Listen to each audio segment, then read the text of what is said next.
Hi there, and welcome once again to Friday Focus, where we do not focus on what is seen, but on what is unseen. Today, Friday Focus is taking a look at Psalm 20. Have you ever been in a place, in your life where it seems like everything is coming apart at the seams, and about the only thing you could do is say, Lord, help me. David had lots of those moments. And I think it's important to know what your go-to is when life comes apart at the seams. I've been there during different times of my life, and there have been a lot of times of incredible stress when I worried beyond measure. Situations when money was extremely scarce and I worked 3 jobs. Days when I went several days and nights without sleep. As I recall, one time it was 4 nights and 5 days. I finally got to sleep on the 5th day. Sometimes I stressed out. Once in a while I laughed. More often than not, I cried. And on the rare occasion, I even stayed in my car and cleaned up at the men's bathroom at the local mall. Over the years, I came to learn that in any and every situation, I could pray.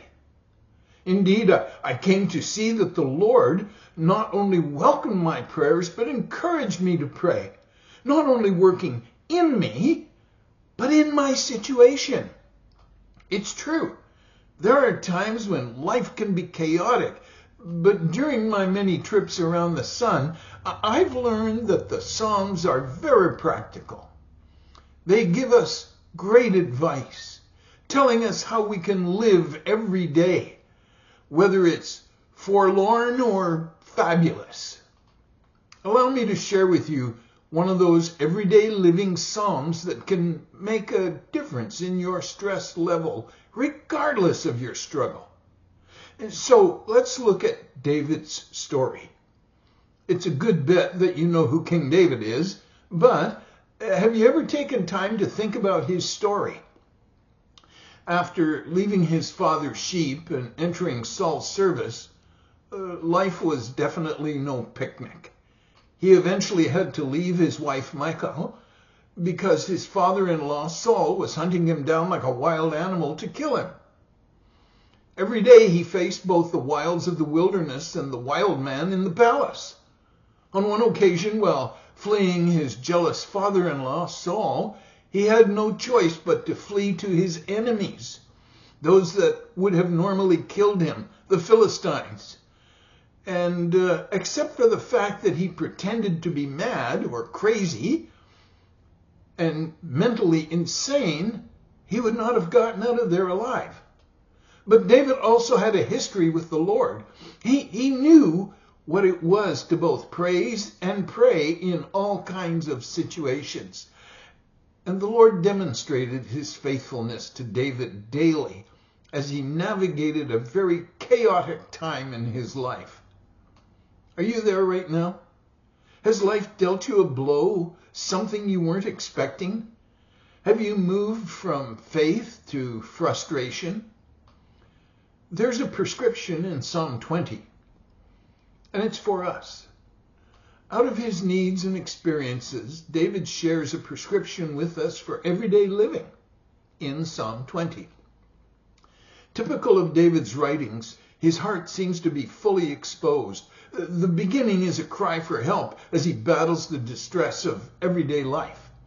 He ends with a request for God to answer his cry for help, and in between is the meat of the sandwich. Listen to what it says. It starts out, for the director of music, a psalm of David. That's how we know who wrote it. And then David writes, May the Lord answer you when you are in distress. May the name of the God of Jacob protect you. May he send you help from the sanctuary and grant you support from Zion. May he remember all your sacrifices and accept your burnt offerings. May he give you the desire of your heart and make all your plans succeed.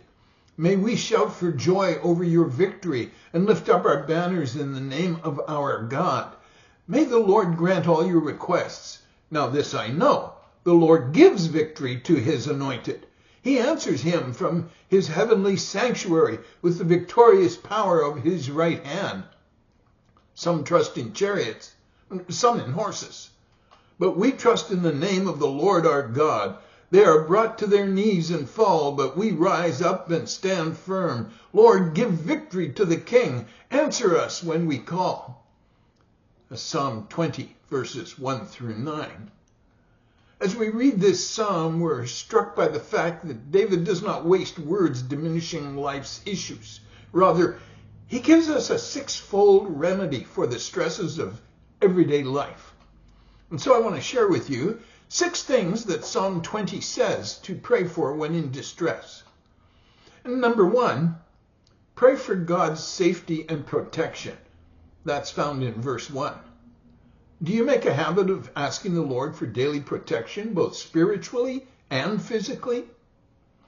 Then in verse 2, we have number 2, which says to pray for help and assistance. You don't have to do life alone. We need to understand that he's with us 24/7, 365 days, 12 months of the year.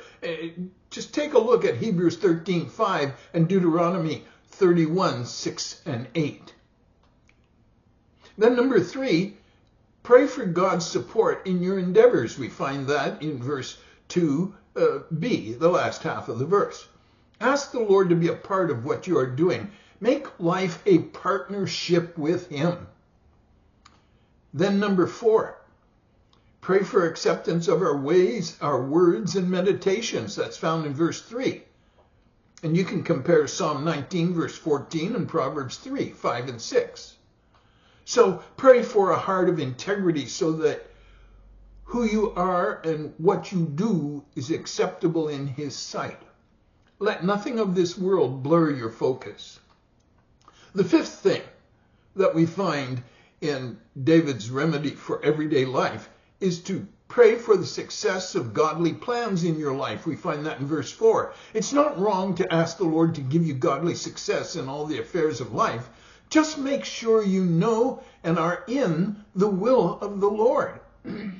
If you're doing something that's contrary to what God would ask of you, don't expect to receive success. And then the 6th thing that we can pray for is we can pray for God's victory in your life and in your situation. That's found in verse 5.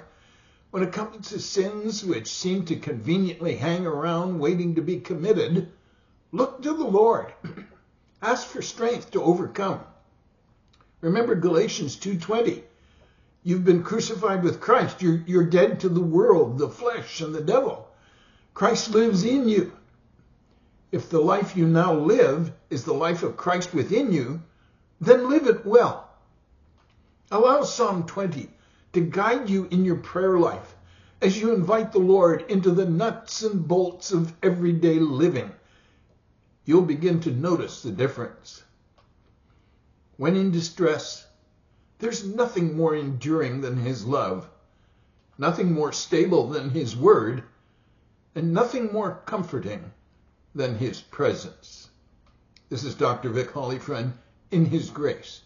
If you have any comments, questions, you can address them to me at vicsfridayfocus@gmail.com. That's vicsfridayfocus@gmail.com. God bless you. Have a tremendous week and learn to pray. Psalm 20.